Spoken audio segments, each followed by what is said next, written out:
Okay. Hello Yeah. there. This is Aaron and Josiah doing the commentary for the movie. I'm Aaron. I'm Josiah. And there you see the logo that we brought to life. I think it looks rather good. We are all about the practical special effects. That was a piece of wood with some varathane on it to keep the alcohol. We did the fire with alcohol to keep the alcohol from burning into it. Put a camera over it, lit it up. And here we see that we start the movie out with kind of a cold opening where the audience can understand what's happening, obviously, but, you know, it's the whole, well, how did we get here? And that actually wasn't in the script. That came along later on in the process. This was the second time we shot this scene. We'd gone through and completely shot this scene. It was the very first thing we did, first day of shooting, and shot it at a different location and just didn't like the way it looked, didn't like not enough space, and the actors were still getting used to each other. And at this point, everybody needs to feel like they know each other and are comfortable with each other, thus we took the time. And then I love how the music cuts out when she hits his butt. That shot's from much later. But that's alright.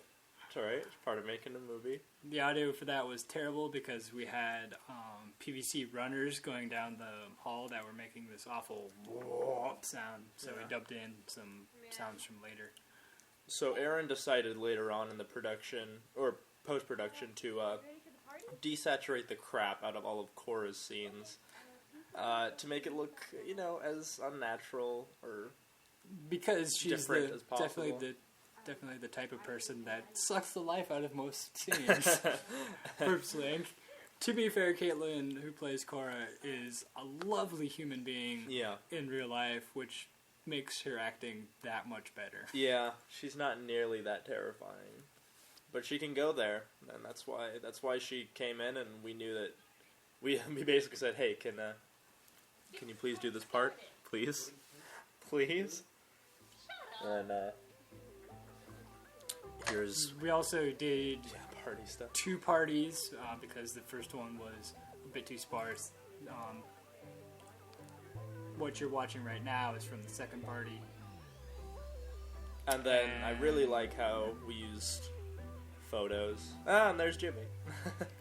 Making his first cameo. And yes, people were intoxicated. It was a fun college party. It was a lot of fun to shoot. And you'll notice Cora was in the corner in that scene. That will be important later. And here we have what we call the Scott Pilgrim scene. It doesn't quite line up, but it was filmed to ape the scene in Scott Pilgrim where Scott and Ramona first meet against the wall. Someone would need a red Solo cup for it to really match up. Yeah, to show you how much we were inspired by and loved that movie is we literally had a day where we sat down and just watched the whole movie. Not we were like, we're going to watch this party scene. No, we watched the whole movie. And watched it to get kind of editing and cinematography cues from that film. Which we generally ignore because we don't have the balls to go that fast-paced and that, Edgar Wright, the director of Scott Pilgrim, is really quite visionary. Yeah. It's just being a first project, we were just concerned with making it look good rather than, being that frantic, Yeah. Now this scene, I think, was one of the first ones we wrote. Yeah, it was probably the first scene we wrote, Or, this whole first section. I think was pretty much written in one go, Yep. Trying to just kind of introduce these characters and have them form a relationship over the course of a night and make it feel organic. Yeah, and I hope it comes across that way, is that, yes, we've seen the love story, but now you're seeing these characters, and it's not as simple as just a love story. It's about all these different relationships, and we kind of just took from what we knew I think. There's a lot from our own experiences in the script. Yeah. Certainly, I've gone through a lot of the same stuff you see Elliot going through in this film.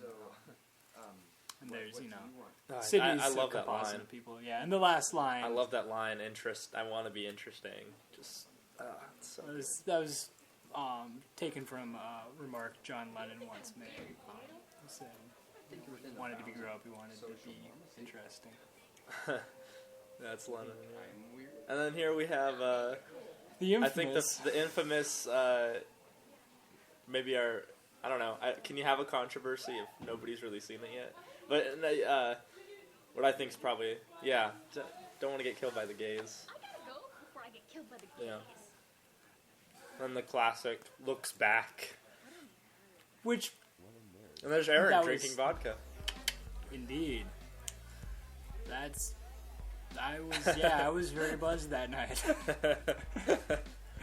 Oh my. And no, I'm sorry to say that we did not get any endorsement by Mountain Dew or any of the brands you may see, like Apple. No. There is so much Apple product placement. Apple. Inadvertent Apple product placement. Yeah. So Let's just agree to disagree. I apologize, but we did. They weren't able to provide us with the budget we needed. We had to do that on our own. And this scene. Yeah, there's this scene, which is probably one of my favorite scenes we wrote. You'll notice she's reading House of Leaves, which is very dark. Yeah, perfect. As is this. Late in the production, I added screams faintly because I always wanted that in the scene, and I've always admired filmmakers that have the guts to just go to very dark and very wrong places. So yeah, this was the one kind of moment of let's just go somewhere wrong. Let's go very dark, yeah. And then there's me with my full mop head, and me very much slightly buzzed at that point. Yeah. Okay, so this here's is a true story. We had moved in the apartment not that long ago, and literally, they're pretty much it was just mac and cheese in the cupboards. Yeah. And now we have our first montage. I think we both kind of agreed at one point that there's been some criticism of montages, like everybody does a Rocky parody or what have you, but as long as the montages are good and don't go on too long, It's all it is an artistic condensation of time. And we also wanted music to be a big and part. to highlight, because early in the process we knew Luke was going to do the soundtrack, and we really wanted to showcase his music because he's very talented. And here's Ryan's laugh. Yeah, Daniel. You'll hear it. There it is. Yeah. Or Pop Heady playlist later. I'm still proud of that line. For Pop Heady playlist later. Yeah, it's really good. I like all of our title cards. They're all really kind of snarky and just I think we pulled that a bit from Scott Pilgrim. Another one. I know that there's a later one where it says 14 minutes and 27 seconds later, and I took that from Pulp Fiction when it shows how long it takes the wolf to get there. That's where I got that from. Yeah, and here's everyone, very, very cooperative, just laying down and being drunk for us. And this scene is like Aaron showed me this pretty early on in the editing, and this is when I knew that we could do it. I guess. So, because I think this was the second day of shooting when we did this. Yeah. And this, as I was saying before, the first day of shooting got scrapped. We scrapped the entire first day of shooting because it just wasn't driving. It wasn't good at all. This is the earliest stuff, and we're here still, we still hadn't gotten our nice camera in at that point. Nope. Jesse's scenes were filmed much later, but anytime you see Andrew, that was on Brenna Campy's and it matches up really well. DSLR, and also, you get to see Andrew in full form in these, in the whole movie, really. But Andrew was kind of a coup because we had a very limited time. There's what I mentioned, yeah. But we had a very limited time with him, and here's another joke that really pays off in post-production when you add the music. And Andrew we had to shoot all of his stuff first because he was he was leaving, and we've cheated and gotten a few more scenes with him and gotten some audio from him later, but for the most part, Andrew was a priority because we really wanted him for Elliot. And generally, he got stuff right the first time. Yeah, generally. He knew what to do. I've been known to drive quickly. Yeah. Jesse doesn't drive stick, so anytime you see the red Subaru moving, I'm in it, usually with my foot on the wood. Yeah. We are very blessed to live in Washington State, and just generally the part of Washington State, Arlington and Bellingham, where we live. Thus, we get to shoot in places like this. Yeah, you get beautiful places. It's not like we had to go far out of town to get outside of Metropolis or something. Exactly, yeah. This is like 5 minutes from my home in Arlington. It's like 3 minutes from mine. Yeah. So. And just a beautiful, really great place to hang out. And it's also the weird thing where I've definitely gone on dates to this place and walked along this riverbank. I have too, yeah. So yeah, it's perfect. It's the weird thing where, what is it, art imitating life? I think that in the case of this project and the larger, art imitates life and life imitates art, and you never really know what it is. And here's funny, because in the gag reel you see that we basically told Andrew, say something, it doesn't matter what you say. So if you read his lips, he says, bananas are an excellent source of potassium, and then he says other quite hilarious things in the gag reel. And then there was lots of discussion on whether or not we're going to use bitch. Yeah. Because we wanted it to be loving, but with that kind of edge. Yeah, and the music kind of highlights that it's definitely a positive. But this is early on in the movie, but this and is you can tell by Jesse's super long hair at this point, her mane.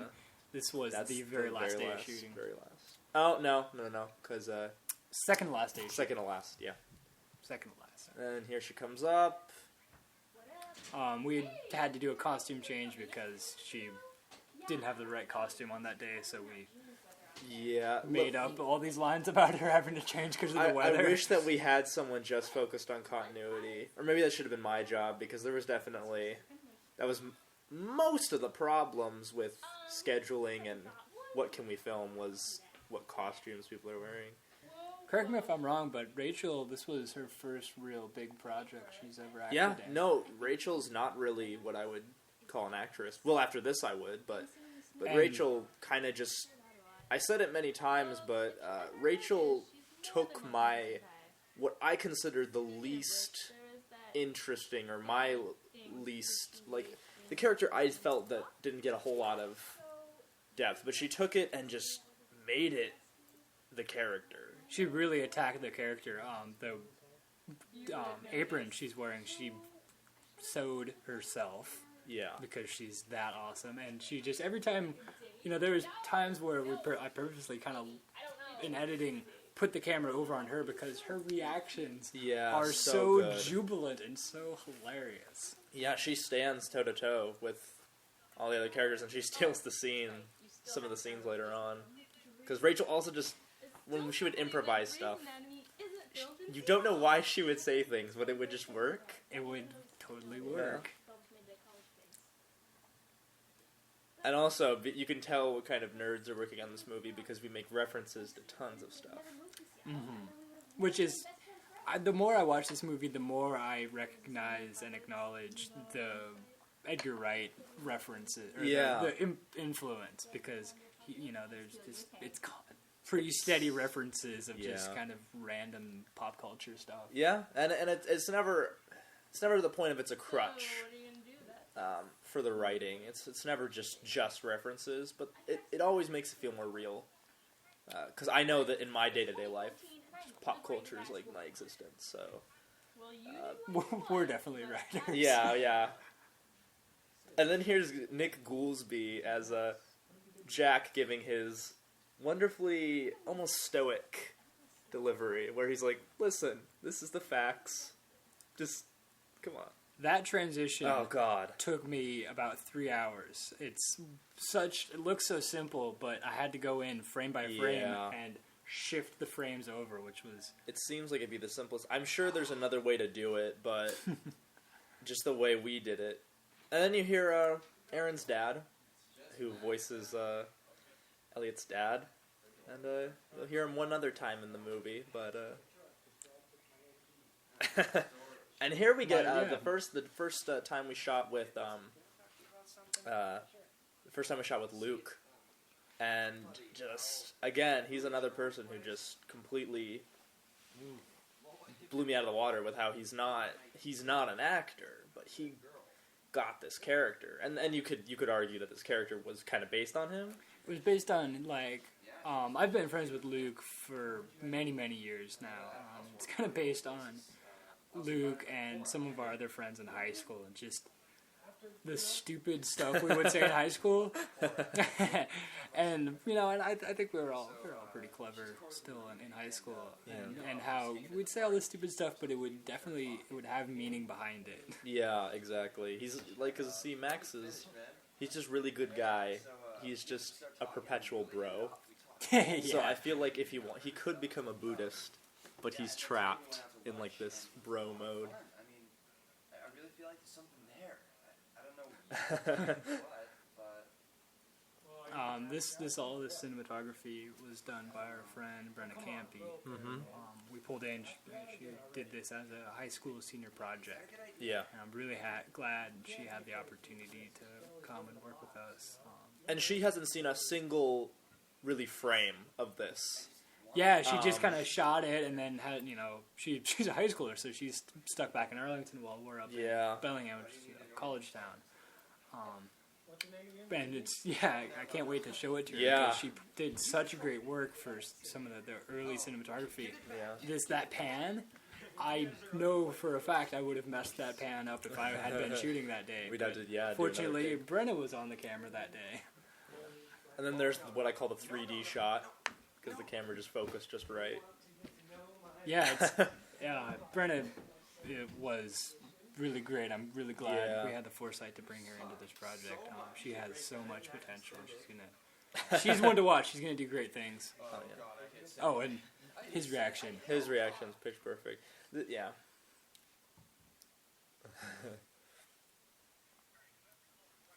Before she launches a rocket-propelled grenade at your face. We too are proud of that line. Yeah, there's so many lines that are just... And it's the weird thing... I still find them good. It's the weird thing where I've started having people quote my lines back at me. Exactly, yeah. Which is very, very rewarding as that's a writer and trying to write humorous material. It is so much easier to write depressing scenes, as you'll see. Yeah, it's a lot easier. It's a lot easier. It's harder to act them, I would feel like. Okay. Some of them. And I want to comment about this scene, because this scene really just... Once we added the music, what I love is that it's so subversive, because the music starts building and you think it's leading to the climax of that scene. You think it's going to lead to some big, this is the trailer moment, and then it's like, well, you'll see, but it just immediately shuts it all down in just a fantastic punchline. Andrew really got some of those awkward, that's what I like about Andrew's performance in this, was that his awkwardness was always just relatable awkwardness. It was never artificial or off-putting. Very, very genuine actor, and he's amazing in the way he'll put himself almost forcibly into the frame of mind of the character, however the character is at that moment. I'm proud of that transition, I must say. I wrote that into the script that was going to happen like that. Claps, goes to black. Yeah, Andrew would sequester himself whenever he had to do a really hard scene. He would sequester himself and then just go down to deep, dark places.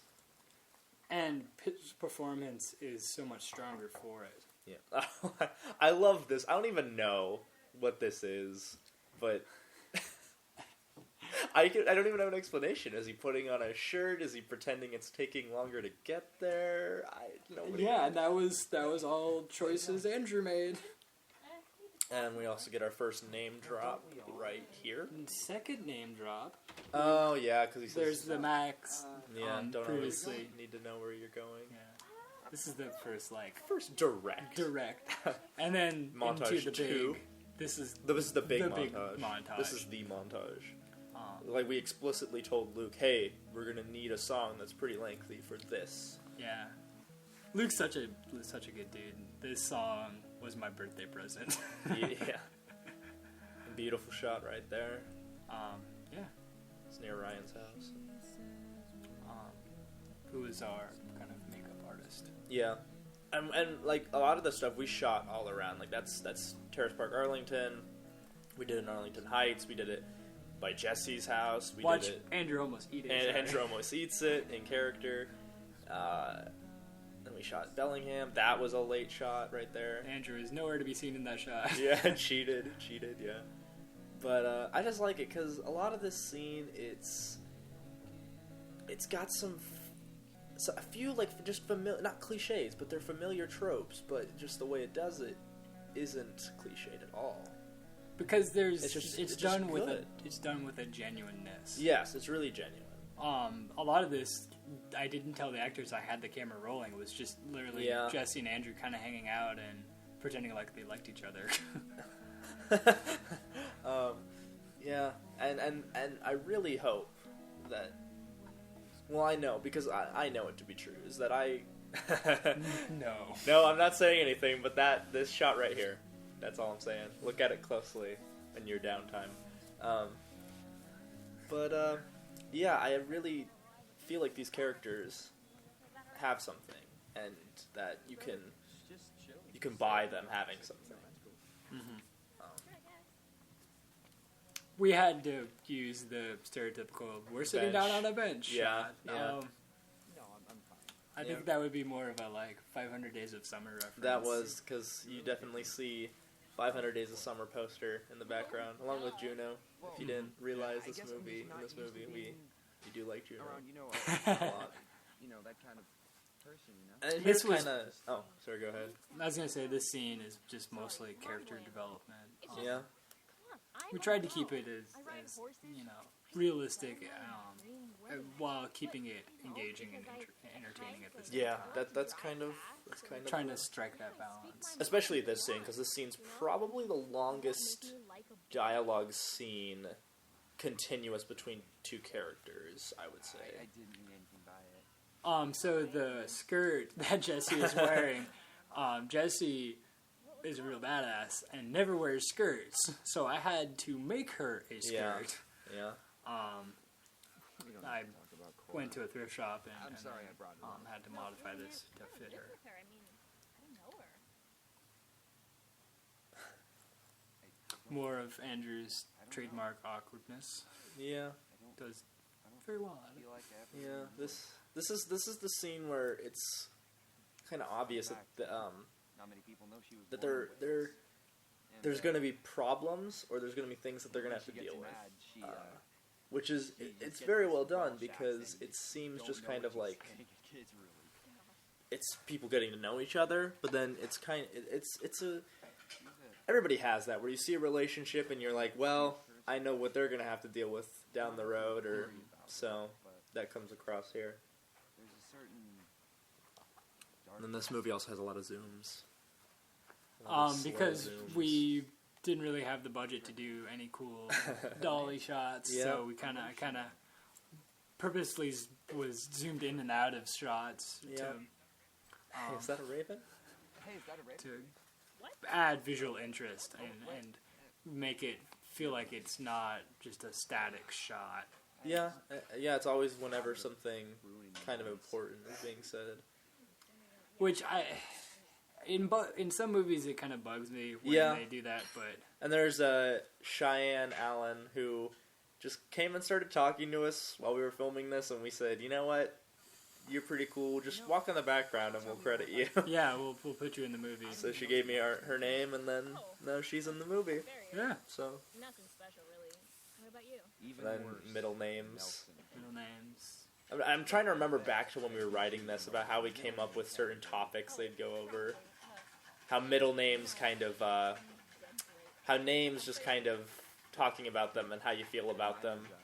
You know. Yeah, it's so long ago that we wrote it that a lot of these, you know, the rationale behind writing these scenes, I don't even remember anymore. Yeah. Definitely, and names are very important in movies and in fiction because it's your first, usually your initial glimpse into a character. Well, yeah, the thing is that I think I talked about this way back when we were writing it, but in my drama class, anytime I was supposed to write something, Moberly always said, if you come up with a character's name, it's going to tell you something about them. That's the first thing you should do. Mm-hmm. So, It's just something that she definitely the case with how we named the people here. Mm-hmm. She appreciated, I guess. I like your mind too, dude. It's like a zoo More over there. Cheyenne Allen going through the background. Yeah. Thanks. It's kind of like, I feel like she's our 67 Beetle. There's a 67 Beetle in the movie Bullet that shows up continuously in the famous The chase scene, yeah. Yeah. She's our 67 Beetle. Make me comfortable too. True story, my first car was a 67 Beetle. Oh, that's right, yeah. Great car. Living. That's what we're doing. We're just living. Just And then, living. yeah, I mean, to be fair, we do kind of spell out what the movie's trying to tell you, but never all at once. Like, we kind of say what the movie's trying to tell you in spread out through the movie, which is, I mean, that seems self-explanatory, but if you don't get it, I'm kind of confused. Then this scene, Jesse and Andrew, whatever it was, they were just really clicking Yeah. for this. This was the moment where I really started to believe it, that they could portray a couple. Yeah. I also love this transition. A lot of people didn't notice it, but if you watch, they go behind the tree, and right where they were, the car comes out. That was, I think that one was accidental, and I didn't even notice it until editing how well we lined that up. It was accidental, and then when we realized this was the next scene, it just worked. It's just the happy accidents that happen. Yeah. There's a lot of things that just happen by accident, but make us look like geniuses. Make us look like geniuses. Oh yeah. Everybody seems to like this shot. The way I approach cinematography is I don't really, or the way I approached it on this film was to just show up to the location and have the actors there and have them block through the scene once or twice, and just kind of move around with the camera or my hands and just try and see all the interesting ways I could capture them. That's how the framing came about. The first kiss, and then sirens. Because I could have edited that out using filters, but I just decided it was kind of. And then here's Andrew's. Okay, but I decided to leave that in because it seemed apropos. And coming up, we got Marissa as Sydney's mother. Sydney doesn't skate. You can kind of tell that she doesn't skate, but I really wanted to imply that she does and just have the board in there and have her kind of goofing around. She wants to really badly. She wants to the skate. character skates, but Jesse does other things very well, but skateboarding is not one of them. Not one of them, yeah. It falls back.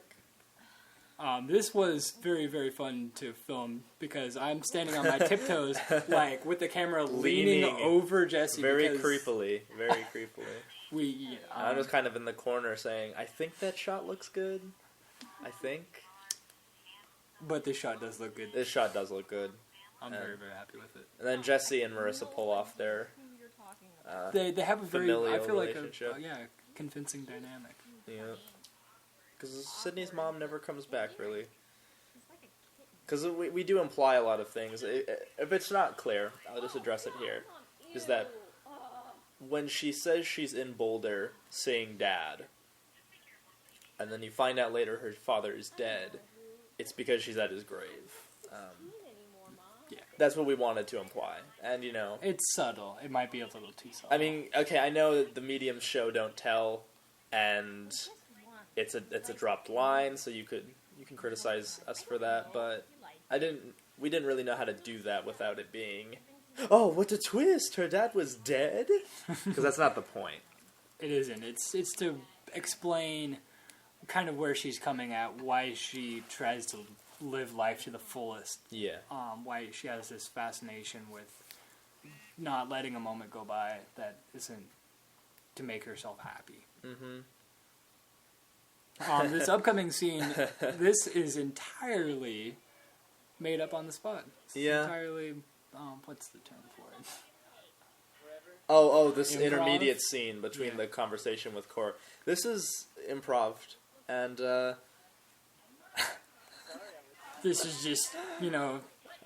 Forever later. Yeah, like I said, very cheeky, but it's a good kind of cheeky. And then here's our jump scare. We're very, very proud of this. Yeah.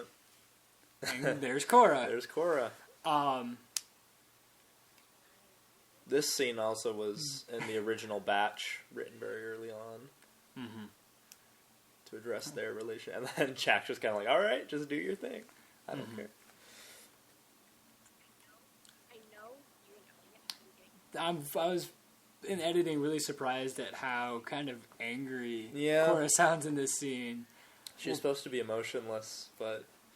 Well, it's not- a very difficult acting challenge, honestly, Subdued. to play someone that is emotionless. Yeah. So she gives off these kind of shades of emotion, just these subtle... I think it's alright, though, in the long run.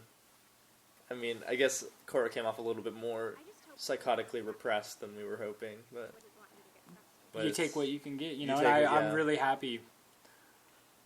And then the audio here was awful, but but because, like, basically Cars just decided that... Yeah, and then this scene. So we previewed this for Nathan Haskew, my friend and collaborator, and we basically started with this scene. So I said to Aaron, where it is now, the movie is now, if we're going to sell someone the comedy, we're going to use this scene. Because it was probably the easiest film scene to shoot. Yeah. We just set up a tripod, and Josiah and I left the room, and we're standing screen right, just outside, telling Andrew, okay, now go look pretentiously at the picture. Yeah, and then we were just watching. Play with the tape. We're just watching this unfold. And unfortunately, you can hear people giggling in the background, but I don't it's care. subtle enough, because it was very, very funny. And Andrew came up with some of this on his own. Yeah, it's just, definitely the mustache. We set the camera up and let it roll for probably 20 minutes. This is my minutes. favorite. It's like complete failure. Right? Yeah. Another good shot there with the mirror showing his face. And the pocket squares. I don't know Pocket, why. I don't know. I honestly don't know why those are in the background. And thus begins the Sydney lays around when she's talking to people trope. Which was born of a discussion of with Jessie. And Yeah. it's like, okay, when you have awkward conversations, what do you do? She's like, I contort, because Jessie is actually a very talented contortionist. Yeah. That's her main thing is acrobatics and contortion and modern dance. And she's like, yeah, I do contortions when I'm having awkward conversations. And I was like, okay, we're going to kind of throw that into the movie. And it's good because it breaks up because there's a lot of people standing and walking. So it's just someone laying down on the phone. It's cool. I like it. And it's realistic. People don't sit around and then stand up at important moments. People lay around on the floor sometimes. Yeah. And here's where the relationship you start to see. The cracks. The in cracks. The veneer. Yeah. And it's really it's bad when some of it's really accurate. Like, oh, I don't want to hang out with your friends today. It's really real. Mm-hmm. And that's why we use the handheld camera for a lot of Andrew in his room. It just makes you feel more like you're watching him go through this. Exactly. You'll notice we strategically put that coffee mug there because we have this thing. We have a coffee mug with a penguin on it, and we have Rutherford, who's a bit more obvious, who's the gnome. and we just kind of throw those in as Easter eggs just because we can. And Yep. we like cute ceramic animals. There he is. There's Rutherford right there. And this was shot in Nathan Justin's apartment, and it was basically like, oh, hey, we need a space where Max can be. Where does he live? How about the Broies place I know? You know? Yeah, Nathan and Justin are Josiah's Roommates. conspirators. Yeah. They work on a really, really cool web series called Trial of Leaves that you should go check out because it is very, very well done and will scare the pants off you. That's the point anyway. But yeah, and then another thing about Max is that he's this perpetual bro sage who also happens to just really like pop culture and movies. And you'll notice it was unintentional, but you have 500 Days of Summer and Juno behind Andrew, and then behind Luke you have like Man of Steel and Batman and this kind of Doctor Who and this completely different side of it. So it's two different sides of pop culture, but then there's Aragorn and then Rutherford. We literally kept... This shot has a mistake, because his hat's on backwards, and then it's not, but we didn't care, because Rutherford was in it. We literally said, we don't care if it's a continuity error, as long as Rutherford gets a shot, you know? And supporting Runners for Boston. I come from a running background, and I was heartbroken. This is good. This is one of my absolute favorite moments we ever wrote. And that is a vintage Barbie. That was $20. Yeah, I believe it. Because we couldn't find any with nice, pretty dresses on. So I bought a vintage Barbie and then destroyed it. Yeah, and weren't you filming in a location you shouldn't have? Well, at very least, we should not have had a propane torch there. Yeah, okay. That was just outside of a very nice community garden. Oh, there you go, yeah. And so here comes the most pretentious joke about the MG and Lucas. Lucas wiring. Lucas Electronics did the wiring in MGs and other and British automobiles. Yes, he did break the fourth wall, and we don't care. We literally... That was a joke that was written into the script. Well, it was written into the script, but it was... It wasn't going to be that cheeky. Yeah, it was the way Andrew delivered it. And then here's our completely not paid for, as of this moment, song by Jennifer Hudson. So we're hoping we find a way around this, because it works. It's a good song. It's a great song. Jennifer Hudson owns it. Yeah, and that's what this whole scene was. And this was a dolly shot. Those were one of the very few dolly shots, because our dolly just made very awkward noises. I love the way that Sydney plops down. It's very comfortable and very real. This scene was literally written when I think I said that I liked the Muse version of Feeling Good, and then Aaron was like, "No, Nina Simone," and I was like, "Can we have a scene where they're arguing about that?" And it's characterization. You know, you can definitely tell a lot about a person by the music they listen to. Yeah. And you know, Elliot's into the classics. Yeah. Sydney likes to rock out. And then Jack just really likes his soulful, just kind of speaks to your heart kind of songs. I'm pretty sure Rachel was actually cleaning the apartment. She was. She definitely was. We shot this in the bathroom for the most awkwardness we could muster. Yeah. Because was it in the script that she... Yeah, I think it was that she pulls them into the bathroom. She was supplying all her own jokes at this point. Yeah, she did like 3 or 4. 3 or 4 off the top of her head. And so... Before she got around to she finally ran out of jokes and finally used the one that was actually in the script, and then didn't make it into the movie. Yeah. The one of the script was what's green and hangs from trees. Draft's not. Yeah, the draft's not one. And I'm fine. Oh my. So when are we eating dinner? I don't know. there's a missing scene here. Yeah. If we would have had the time and ability and budget, and if I weren't so squeamish about Cora in a bikini, we were going to have Cora in the window of one of the, like, bikini barista stands. Looking, as quoted by the script, I think I wrote, angrier than she's ever been. As like one of the... Because I really abide by the rule that you have to use a certain technique 2 or 3 times in a film, or else it's just random. So the kind of fantasy flashes. We ended up having...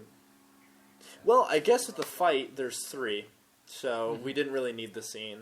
And so it didn't make it in. I don't know if it would have still made it in if we shot it, but I guess that would have depended on how good the footage was, you know? Mm-hmm. Yeah. I think I had this distinct conversation about the death penalty with an ex-girlfriend. Yeah. And then I had this conversation with Luke and Jimmy one night at 2 a.m. about how to fix the penal system. So, and it's all the more better being delivered by Cora and just the... Oh god, this look. That look. It's like... Yeah, just I don't know. Yeah, like anger, think how afraid you are tension. Watching this on film. Now imagine being there, being Andrew, in that scene, because he just like walks out. Yeah. And see, the way she puts that down is really beautiful. But what you don't realize is that there's one other time she put it down where it just fell right over. Yeah, onto the speaker. More improvisation. Have you thought how good water tastes? It just tastes so good. And Caitlin was a trooper. She's normally a lot more giggly. And why she puts her head down, I'll never know. It's just out of shame. Like, look, listen to these people. It's just shame. True. Wasn't she reading a book? Oh, maybe. Maybe. So, what movie do you guys want to watch? Marissa is here as well. She was our kind of random. Oh shit, we Odds need and ends. Yeah, odds and ends. We need, like, we need this thing done or this costume fixed, or it was... Check and done. Yeah? Exactly. Juno it is. Marissa got things done. Yeah. And Alice provided the wardrobe for Harper's character. Yeah. That she did. And then I like how they say they're going to put in Juno, and then we just never see it. Well, we didn't want to get into copyright. Well, I know, but it just never comes up again. True. Like, it has no bearing other than to kind of... Well, I guess it has bearing because they say we should go back to watching the movie. But, then here was us being cheeky again with our meta-ness. It's going to be some stupid teen movie. And then, Yep. Yeah, it actually is. It is. Andrew just started taking off clothes. Yeah, he did. And I love the look that Nick gives Luke. I never noticed that. It's Oh, that's great. Spot on. That's great. And then Andrew's not naked. He has some briefs on. Wait, are you He's a briefs guy. Eh. Sexual tension. Much. Sexual tension. Yeah, and then a lot of our characters. Like I think we said A's omnisexual, Jack's homosexual, and then Cora's bisexual, maybe.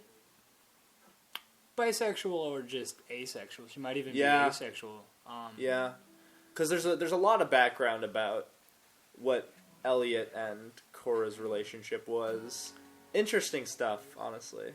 And yeah, there's definitely backstory there. Yeah. This song, We we purposefully, other than Andrew, we made Andrew listen to it so he knew what was coming. and But he the rest still of the- didn't do too well. That's why you never see his face. You never see his face because he is straining so hard not to Jimmy Fallon it. Yeah, his face is like all scrunched up and red, and his head shaking at increments. Yeah. But this is a genuine reaction from the rest of the cast. They'd never heard the song before. They kind of knew it was coming because Luke is famous for these, and kind of the rest of my friend group is famous for these improvisational, offensive songs. We do really lewd things behind the scenes. And then this is also just 2 cameras. Brenna's filming Luke, and then Aaron filmed the reactions, and we just literally spliced it together. That's about it. Yeah, we did it one take. We only needed one take. Luke is a true professional, and did the song perfect the first way through. And Yeah. Oh, well, actually, there's one line that didn't get into the song. He says, saying sexy things like George Harrison was totally the best Beatle, and then what's supposed to happen? He says, even though we know Lennon was. It was written into the script, but So maybe it'll be on the album. maybe it'll be on the album. Yeah. It was funny watching this for the first time with mostly adults, or like half adults, and just kind of just watching, seeing like if they were laughing because they couldn't believe it, or if they honestly found it funny. Rachel almost looks at the camera. Well, there's actually several times when people look at the camera, but I even look at the camera at one point. But it's actually, I timed it so that when it happens, it's right before I start giving this metafictional speech. So I honestly want to think that my subconscious made me do that, but it's probably not true. Yeah. I'm really proud of how you can see Sydney reflected in the TV. Yeah, we do a lot of reflections, shots. I don't think that was intentional though for that. No, I think that was a lucky disaster. that was a happy accident. It makes it seem more like they are in the same room too. Because they are. I mean, well, they are. It's just that Yeah. Andrew really brought the rage on this take, and you can tell that there's like genuine discomfort with how much rage he brought into it, which is good. Yeah, everyone's just kind of like, all right. Then this scene is completely new audio because there were cars in the background. Yeah, and you could not understand what they were saying. And this is what we call the foot fetish scene, because I was telling stories about how Quentin Tarantino and Joss Whedon both have come out saying they have foot fetishes, and they're famous and wonderful directors. So I said, you know what? It's good that we have this scene. It makes us better. Mm-hmm.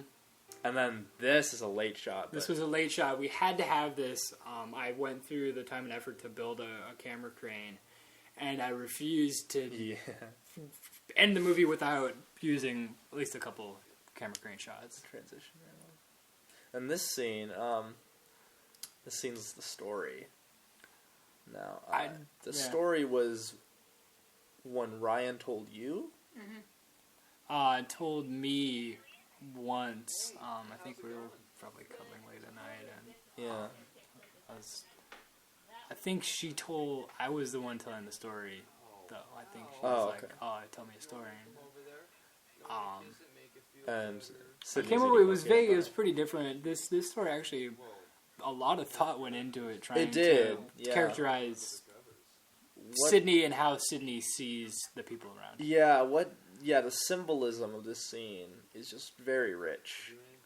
And I mean, not everything's just a complete analogy or allegory, but you can definitely just I didn't talk to people about this scene, like what they thought of it when they saw it, but they definitely got that it meant something, and that Sydney was talking from what she thought about things, even if they didn't totally understand what it meant. Just wanted to chip in. This is totally Jesse's thinking pose. Yes, and sponsored by Apple. Sponsored by Apple, indeed. Stealthiest. When we go back to Elliot's room, things to notice. I don't know if I did this on purpose or not, but very prominent is a pencil drawing of Rivers Cuomo from the rock band Weezer right above his bed. I don't know why I put that right there, the fender. And then on his nightstand is the book The Hero's Trail, which is all about how to be a hero in the real world. Yep. And that's... I think we took all the obvious shots of it and just kind of left it there. So if you look hard enough, you can see what it is. But that was another one of our... We put a lot of thought into what was in people's rooms. What did they have hanging around? So they stayed in the forest. Unfortunately, we didn't have that much art to pick from. So yeah.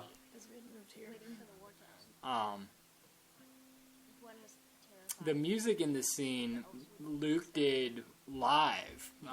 We just put the movie up in front of him, put a microphone to the amp on his piano, and did it live to make it sync up with the movie. With the visuals. And that flower line was another late addition, because basically 1 week before we started shooting, I said, damn it all, I'm going to write the extended edition. I think this needs more meat on it. I think this needs more characterization. It could do so much more. And so I did, and so it was at that moment when I realized this wasn't going to be the 40-minute, 50-minute film we envisioned. It would be, clearly over an hour. Originally the original script would have been a half hour. Yeah. So that was what we were shooting for. We were like, if we can make it to a half hour, if we can make it that long. Yeah, if we have enough for that. Yeah, looking at it now, that would have been very interesting if we had done it like that. And this is great. Like I love this scene because it's so accurate to what happens. It's like a cliche at this point. I love you. Oh, you said that way too early. Oh no. But it's still kind of just the general awkwardness of early relationships. Yeah, and it still comes off though as kind of hopeful. Aside from him suspecting that she may have other guys pursuing. Yeah. And then she's eating peanut butter all the time. I don't know why, but she is. Yeah, the editing here is really good. And again, that was a choice that Jesse made, and also throwing the phone. That was our actors make the best realistic choices to just they make it feel like a real deal. Here's another tough scene to film. This is when everyone was kind of just frustrated that it was Sunday. Like, why do you have to go to church and ruin our shot? Why do you have to drive by? Yeah. I'm happy. In the end, I'm really happy we shot it at this mural in Arlington. It went out probably 6-7 years ago. I think that's one of the cool things about Arlington is, all in all, even though it's this kind of podunk small town, they do a very good job of supporting local artists. Yeah, they do. There was some hope that we'd be able to show it in Arlington, but that kind of that's a whole complicated situation. I don't know where Jessie got this sweatshirt from, because she definitely doesn't ride dirt bikes, or Fox is a motocross brand. So I don't know why she has a Fox sweatshirt, but I'm glad she does, because it works great for this. Andrew, coming into this, Andrew was... Yeah, he hates this this scene. Which is good. I told him that you should hate this scene, because it's Elliot's weakest moment. It's when his selfishness just comes in. Because that was an important part of the movie, is that Elliot maybe is based on real people, but he is real. He makes mistakes, and that makes him more relatable, I think. Because he is a good person. It's just that he lacks control. He wants control. So Andrew always kind of cringes when he sees this scene or reads this scene, but it really is. It came out how it was supposed to be on the page. So Sorry about you. It was another happy coincidence, just the duck flying off of Jesse's shoulder. Yeah. So we've gotten very lucky with. Half the pretentious things in this are accidental. Yeah. Yeah. Costuming, if we want to talk more costuming, the green on green is very old man-y. Yeah, he does look older. Which was done purposeful. Yeah, I mean, just, he looks, especially from that shot, you can totally see the difference between them. And this was another scene I wrote way later because I wanted Jack and Harper to have more screen time, and I feel like more character development. They could have shared some more moments because they already have kind of a repertoire going. So I added this scene in to kind of build up the party,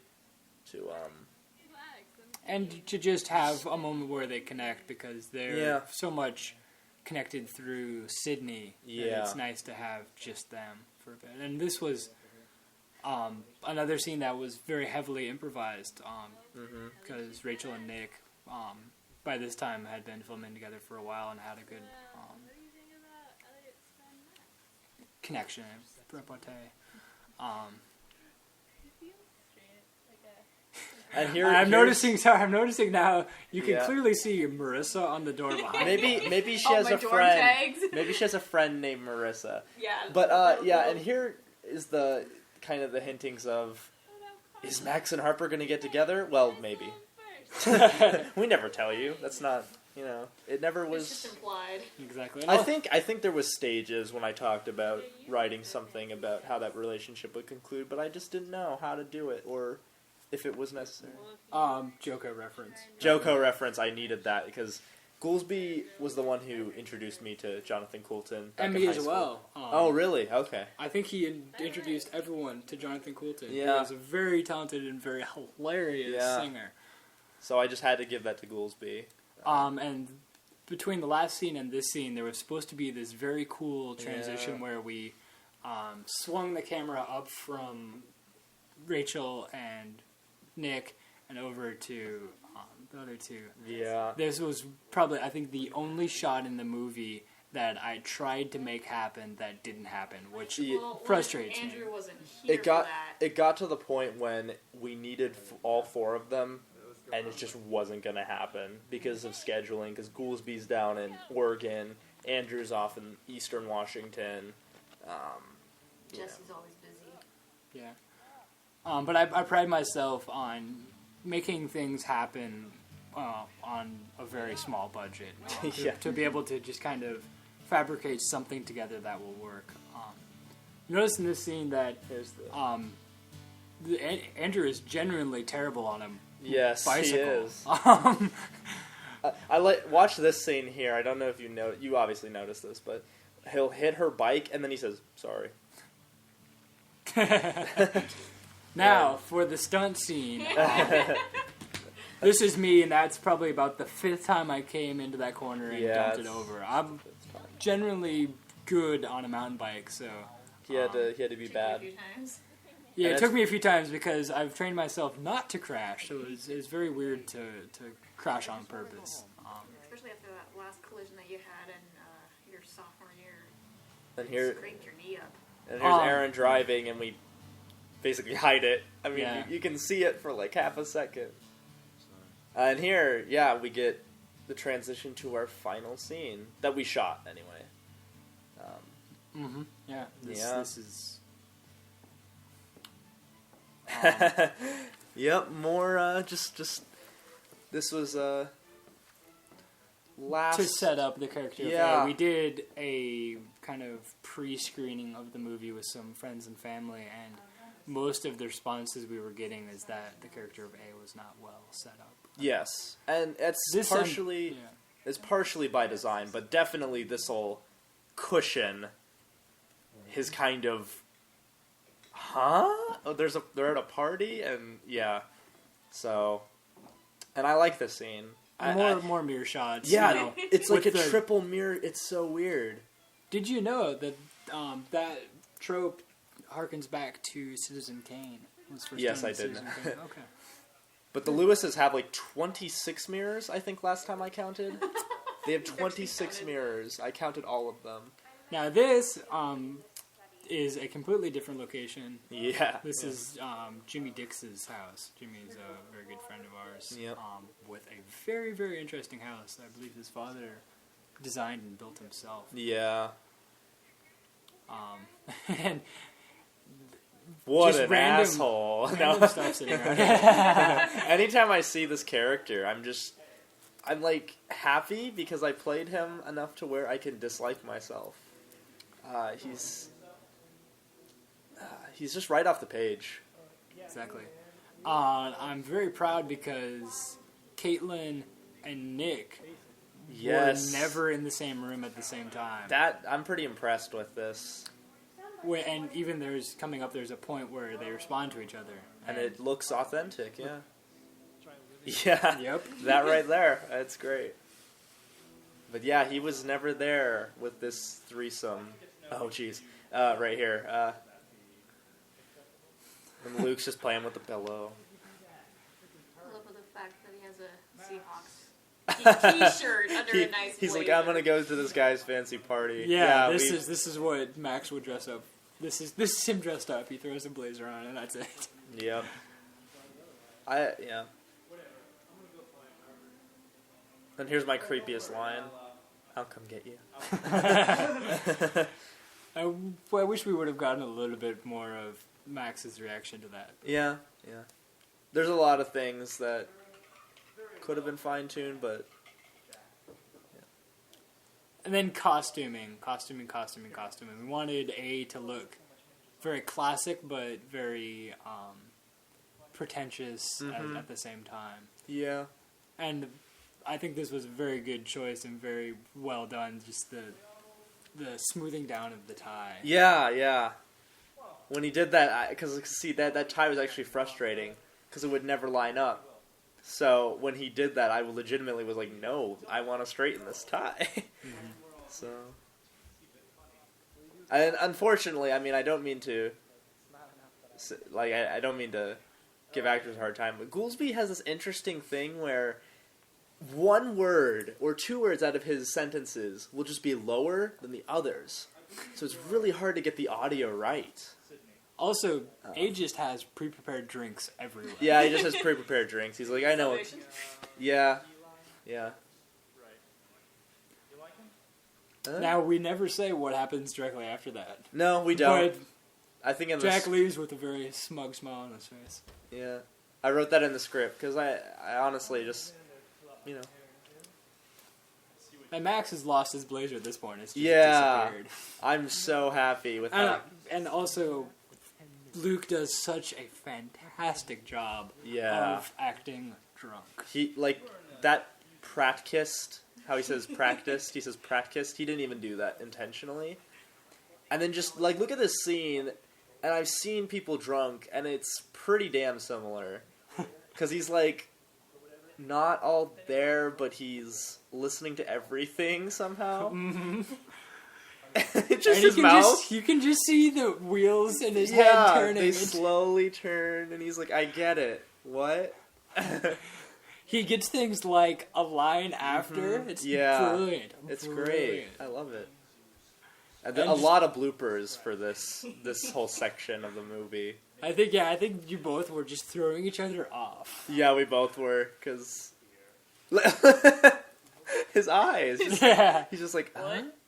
Also, go Hawks. Go Hawks. Super Bowl! We're recording this before the Super Bowl, so this is going to seem really dated. But I don't apologize. Because we do have a line about it being 2014. Theoretically, this series, knock on wood, we'll be celebrating.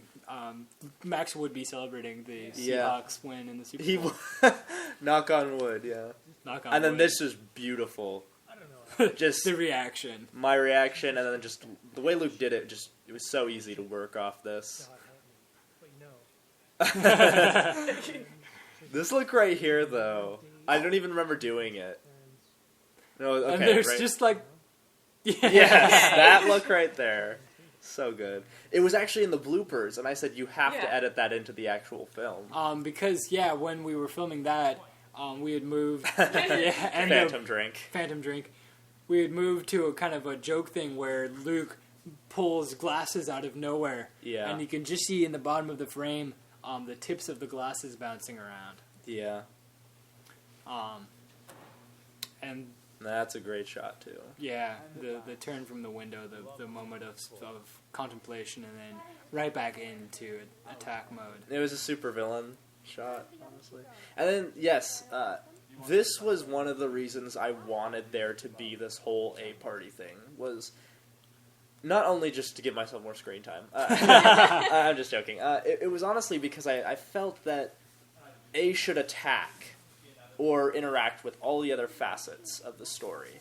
Because if he sees himself as the villain causes the conflict. And mostly because Cora versus A is what I think the audience... that's what I would want to see. If I was watching this, I would want to see Cora go up against A. So that's what this was. It was kind of an excuse just to have... and then Jimmy Dix's cameo that we literally wrote just to have Jimmy Dix. Yep. And that is why it is told him to have a Cockney accent, and this is what he came up with. Yep. Holding a pufferfish. We literally just wanted him to be... and it was a moment to kind of break the tension before we really, really laid it on. Yeah, definitely. It served a couple of purposes. Mm-hmm. And then one of the times I set that glass down, it broke and cut me, and I was too big of a pansy to continue filming. We tried to, just the camera was in a weird spot when I was trying a different angle. It's the camera stand. Yeah. Oh, also, the tripod's in the background. Hey, no, there's an explanation, guys. A films things, and I'm not going to tell you what they are, other than they are very risque. That's my retcon. Filming the fish. And this was fun, because, like, it was basically me trying to invade Caitlin's personal space while being kind of charming about it, but completely obvious. Caitlin it was very, very interesting to see because she's such a strong, powerful woman. Yeah. It made the scene really, really good because that's how I wrote it. It was these two people who are both really strong people just going up against each other. I think that's some of the most interesting conflicts you can have is when you have two people and you don't know who's going to come out on top. No pun intended. But,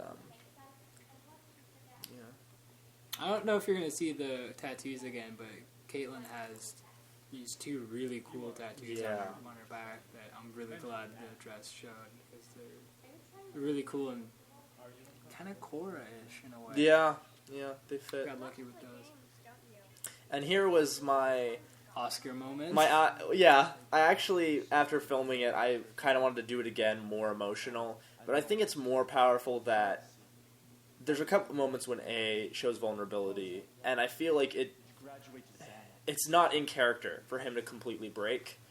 It's like a lens. You see a bit of his vulnerability and some of where he comes from, but it's not enough to where, he becomes too sympathetic. And then bombshell in this moment. Mm-hmm. This was another scene where Luke was playing live over it to get the nuances right. He says the music is too quiet, but we purposely dropped the volume down pretty low, so it's just a contributing factor. It's not overwhelming. Yeah. The dialogue is what drives the scene. Or what. I actually stole this line from... I stole that amoral sociopathic predator line from All-Star Superman. Yeah, I took took a Superman and a Batman line, and I put them into a different context, and it worked out really well. Yep, we're nerds. Yeah, I'm a complete nerd, and only This was the first take of this. This was. Yeah. I don't know if we even did a run through of this. There's just. I'm kind of glad we didn't because there's. Yeah, there's just this a real rawness. And a real. Like that right there. Because it wasn't too fast. It was like. It's good. There's just. It is the meeting of the battle of the minds. Yeah. And Caitlin plays it so well. Yeah. Showing, core thinking and reacting. It's the stereo. One of the more powerful, I think. It's one of the scenes where the stakes just get raised. And then this transition I liked. You used the auditory of the door, the audio of the door opening, and then this scene was amazing to film. It was my first time playing A, and then Andrew had really been anticipating this scene. And we filmed this from like 7-8 different angles. Mm-hmm. The whole thing. Yeah. The whole way through from 7 or 8 different angles. It was fun. And because it felt more genuine that way because you guys had the time to kind of settle in and really start to play off each other. It was the way it was set up and the way you guys acted through it was more like a play than anything else. Yeah, it was. You Which started works. to get some momentum going, and yeah. Andrew and I are both theatrically trained, so this is kind of what you would see in one of the plays we would do. And it was And I stole a real... this line too from Hannibal. You're telling me all this stuff, all these... Well, yeah, like remembering where I got the inspiration for some of these lines. No, that's great though. It was a real joy to sit down and film this because I would just start the camera and then just kind of sit back and watch. It was pretty and easy going. Really, I feel like this is how like filming De Niro and Joe Pesci would be like. Right, yeah, you just set it up and just let them take over. And then Andrew's just... He delivered that line so well, because that could have easily come off very badly. And yeah, this movie takes place in the future, from, right now, and when we filmed it. It's supposed to be the summer of 2014. Yeah, filmed in the summer of 2013 and the fall of 2000. Oh, sorry, yeah. Winter. Yeah. Fall.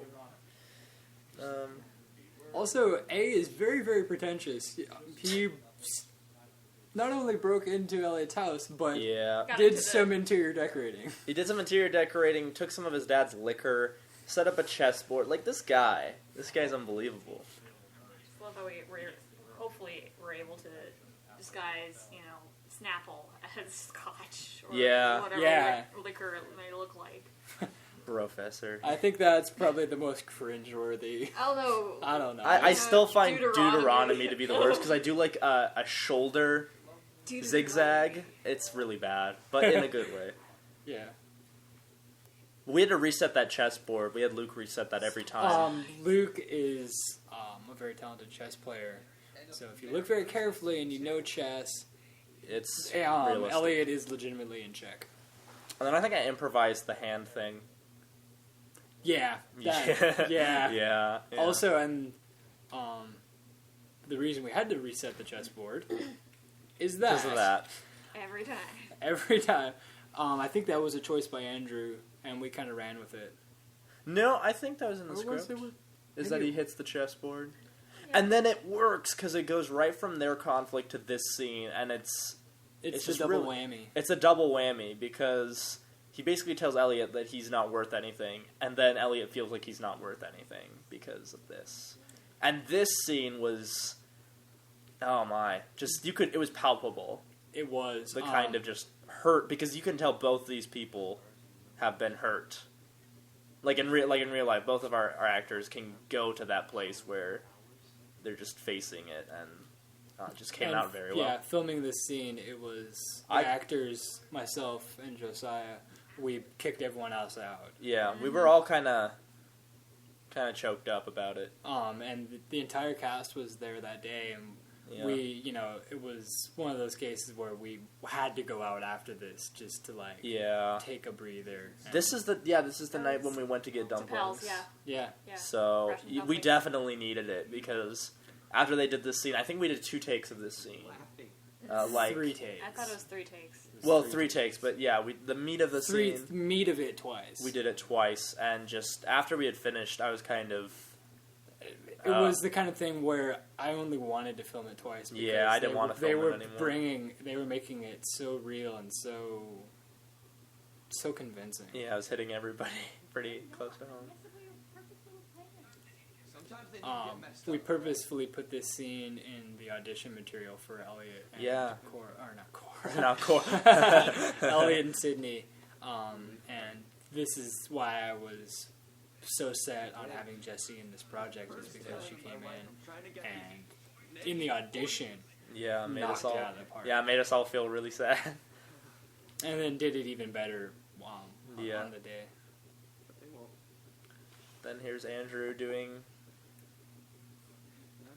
his kind of... method acting, subtle method acting, I would call it. Yeah.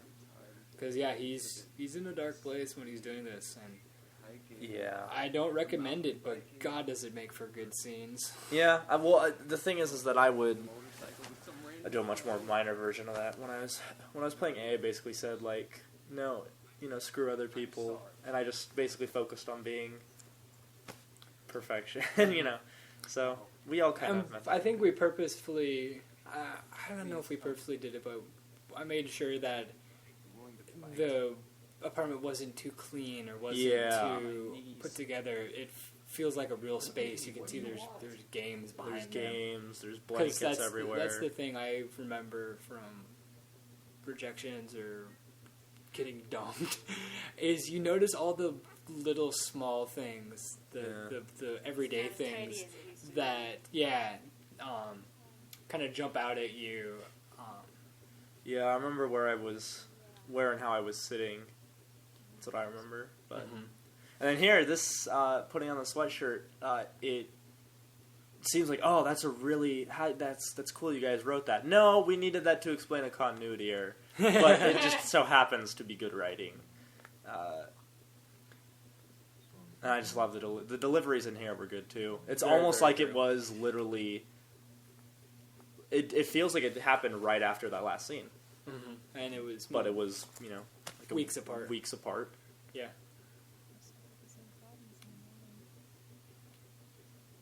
I don't know if... And the thing, like, even for this scene, I don't know if Andrew was even in the car. It's amazing what our actors were able to do. I'm going to pat myself on the back a little bit for that shot. Yeah. This was a really cool shot. And what sells it is Jesse's expression. It's so good. There's so much depth and soul to it. Put that in the trailer. Yeah. And then he gets out. And also I purposely made the sunlight and the sky really kind of bite at you. Because it's this idea of everyone else, even the sky, is happy and smiling. Yeah, except Elliot. For them, it's dark. Yeah, because then it goes back in and it's dark. And this, I remember trying to explain to the cast that I really honestly wasn't doing the little flashes, like the quote-unquote sex scene. I wasn't doing it for any kind of titillation. It was purposely for, quote-unquote, the moment when you first get the thought, oh, they're cheating on me with that person, and it's the worst thing ever. And so, and then it transitions so beautifully into Andrew just walking into his house. So yeah, I'm glad I added that. It makes the scene much stronger. And it was beautifully done too. Yeah. This is all Steadicam work by Brenna, who was a trooper. I think at this point she had hurt her wrist. Yes, that's right. And, obviously we told her, hey, you don't have to be shooting this, but she said, no, I'll do it. So you look at how long the scene is. This is all one scene. This is all one take. Brenna's doing this with a messed up arm. Yeah, because she's a trooper. Walks back up the stairs and then walking backwards up the stairs, and Brenna's the best, man. Yeah, she is. And then here's this blue light that we didn't intend, but it makes it more depressing. So. Yeah, that's good. Because I think the camera was. That's the first time, and then later on we have one with red because of the lamp, the lamp next to him, the lava lamp. So that makes it red. So another unintentional thing that was. Yeah, this scene goes on a long time. Like you're only seeing the front end because we basically said the front end and then the back end. Yeah. There was a lot of Andrew just. I don't want to say moping because it was so much more raw and real, but just kind of being hopeless right in this room, and we kind of just left poor Brenna and Andrew in there to stew for a little bit, and these are the highlights, I guess, or the lowlights. The lowlights, yeah. No, but we kind of just said, Andrew, it's up to you, and we trusted Brenna just to capture some of what he was going through. So and then here he calls his father, and his father's not there. Nobody to talk to. Nobody to help him through this process. Yeah. That's not a criticism of parents. It's just kind of how life's like that, where you just get to the bad places, and then everybody's just busy, or that it's just circumstance.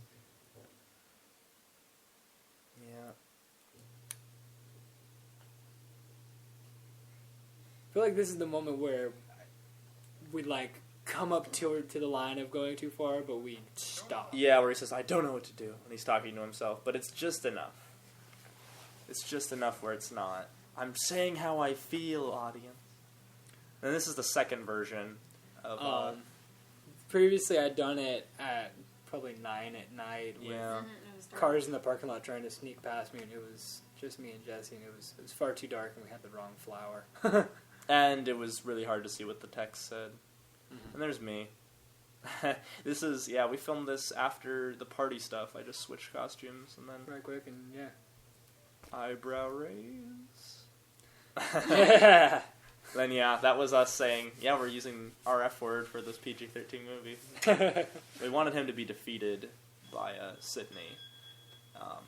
Because Elliot gets his closure, and I really wanted to make sure that we know how Sydney stands on it. Mm-hmm. That just screw that guy, right? Then Andrew, again, was so right on in this scene, and he captures the emotion so well, and he's so giving, and as an actor. I remember this was all written into the. It was written in, yeah. It was a montage. And it was just, let's go through and pick all the most depressing parts of the movie. Yeah. And it started at, it was a little awkward when the scene was there without music. But now that the music's there, it's really funny. Yeah. And it's more Edgar Wright, fast cuts, let's make time move. Yeah. I was the one who came up with this song, and it's all just loops on GarageBand, so I gotta thank GarageBand for giving me the basis of a very, very funny little song. Yeah, it's really good. Fits the mood perfectly of this badass montage that's not totally taken seriously. And I love this. This line was great. Where would I drink my coffee? And the look around there. Yeah. Getting away with it. And this is a Mountain Loops coffee shop in Darrington. So they were very, very generous in kind of opening up the space to us and letting us bang on their tables. And they gave us just the 2 epic chairs with the table. It's literally what we need in a bookstore. And I'd written it into the script thinking, we're probably going to have to rewrite this and do it someplace else. But Brenna introduced us. Here's this the was one of the last scenes we shot with Andrew. This Pullman. is in Pullman. This is the other side of the state from where the rest of the movie was shot, and we did that purposefully to make it a very separate world. World. This is a lot of people's favorite scenes, and in the writing process, we literally wanted. I was like, we need some kind of climax, but I don't want this to become out of its own genre. So this was kind of like a very amusing yet still pretty smart symbolically and still actiony. Exactly. Kind of ending. I think we were walking around the block during the writing of this.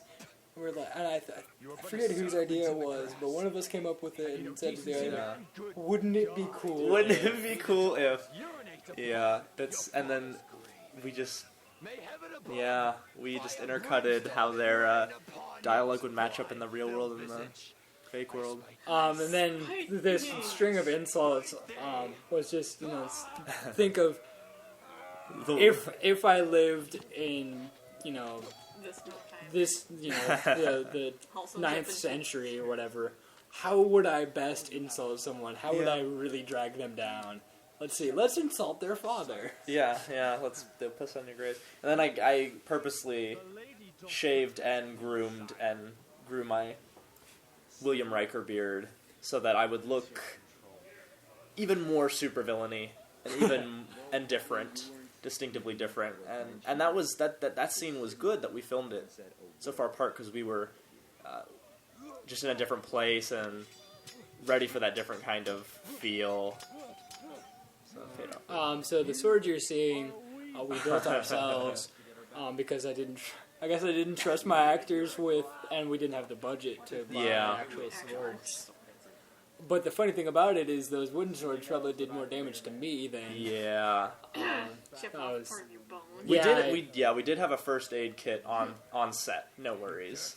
So but when we were building Andrew's sword, I managed to stick my finger into a table saw and chunk into the bone a little bit. Improvised. Brilliant, by the way, my good friend. And so he gave blood for this project, and the swords came out anyway. Literally.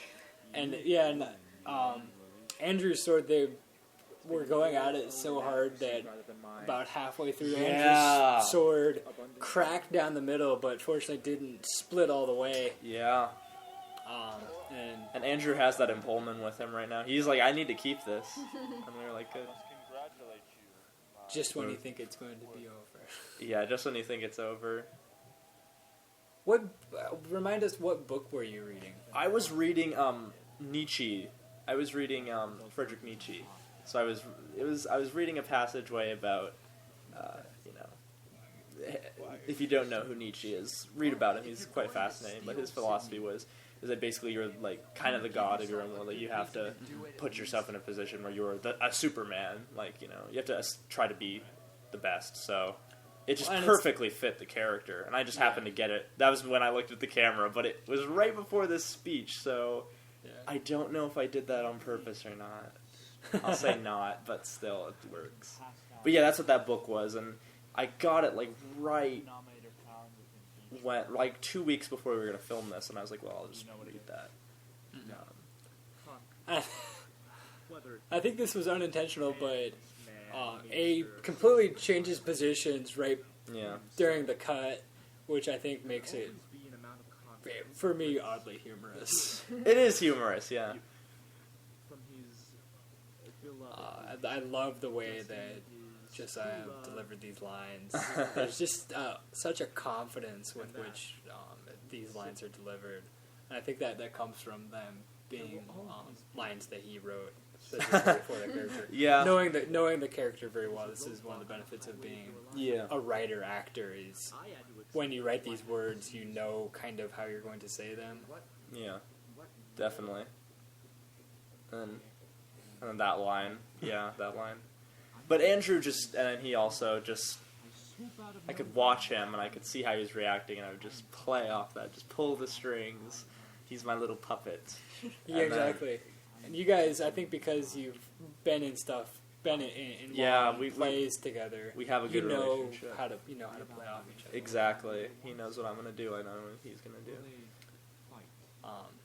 That's one of the benefits. I think most everyone who is an actor in this comes from a theater background. Mm-hmm. It's either theater or nothing. Pretty much. Either come from a theater background or not, or this be. And here, I always like talking to Aaron about this scene. Is that it's like, see, you're seeing his vulnerability, you're seeing his sympathetic side, and it's just there for a few moments, and then it's gone right back like that. Yeah, it's great. And then that, the eye wing. But yeah, this whole scene is just like so many things. It's the climax. It's the end of these characters' relationship, and it's a commentary on just kind of a lot of things. I mean, late in the game, I realized that I kind of wrote A to be a critique of Barney Stinson because deconstruction, reconstruction, because he does have, debatably good motives. And then I'm so glad I found this music. I was just listening to different battle tracks from like opera, and then Aaron was just like, that one, and I'm like, yeah. And that shot right there, pat yourself on the back, Aaron. Little visual match there, yeah. You lined it up perfectly. And those scenes were filmed 6 months apart. 6 months apart. That's roughly. How much I've seen this footage is. I had a scene from 6 months ago, so in my head that I was able to recreate it 6 months. Yeah, and then Nathan, when we showed him this, he pointed out something funny that we never thought of. You see him walking, and technically, if you look, he walks from Arlington to Bellingham, but he's going in like total. Yeah, fair enough. But maybe he's just taking time. But Nathan commented that he doesn't have anybody drive him anywhere. He does it himself, and I was like, I never thought of that. It just seemed like what he should do. Transition. Reappearance of Cora. Reappearance. This is the only time you see Cora with any jewelry on, and it's this hemp necklace that I had kind of sitting around. So it's, even when she's trying, it's very subdued, very. And here was kind of like Cora and Elliot just dealing with all of this crap that they clearly hadn't dealt with when they. But it's done in such an honest and loving way. I just totally love how she just says, "I know, thank you." It's just. It makes me happy. I mean, it's not that I wouldn't expect the characters to do this, but it just makes you feel okay that even though she wants to be with Elliot, and he just says, I think you're great, but... I love how during the shot, I'm right behind the door trying to wait. I'm, listening to the lines and, trying to cue Jesse to come and, And the cue, and it was just really a smooth transition with Jesse coming through the background into the shot. I just don't want to lose you, okay? And we were shooting this fairly late at night, even though in the script it was supposed to be early morning. Yeah, it's supposed to be 9 or something. There's later, I don't know if any of the shots made it to the final cut, but there's shots that are lit up by car headlights. That I had my car in the parking lot and I had the high beams on. Where that I think shot, that shot to make it look remotely summerish, had to light it up with a car to get enough light on it. Lighting structure. I am not that schooled in lighting, but thus I was purposeful. So the final kiss, we argued back and forth on whether or not we're gonna have the final kiss in that. Ryan, Alternate scene. you can thank Ryan. Ryan was the one who really campaigned for it, because I had said, and then the final line drop, or title drop. And I totally love, this is pretty much the perfect way the way we wrote it was just exactly how we wrote it.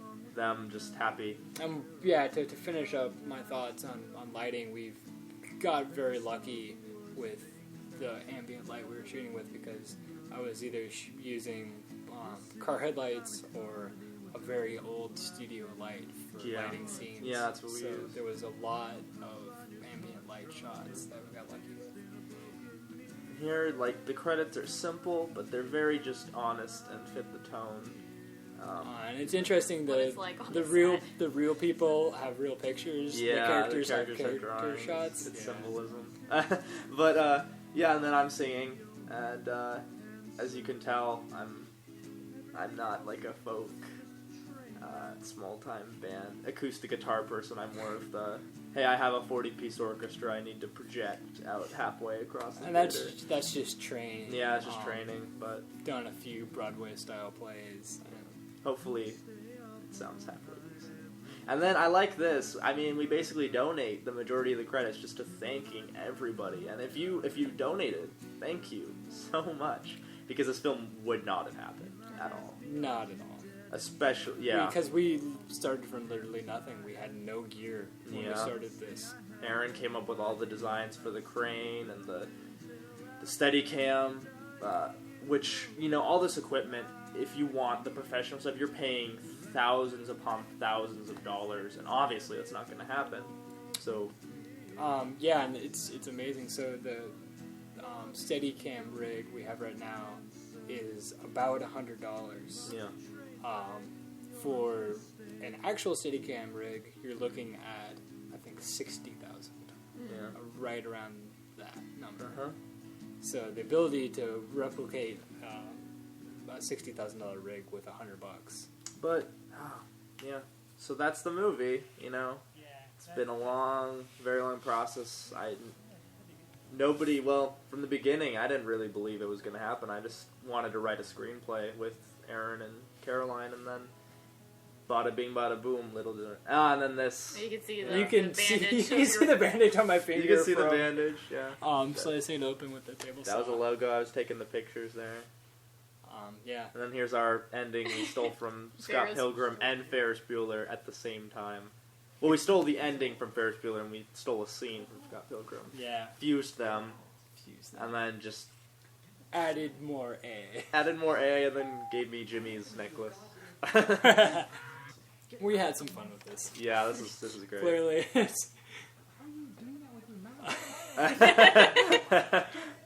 then Jimmy's family in the background.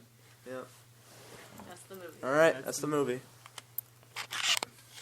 Yeah. Oh, stop.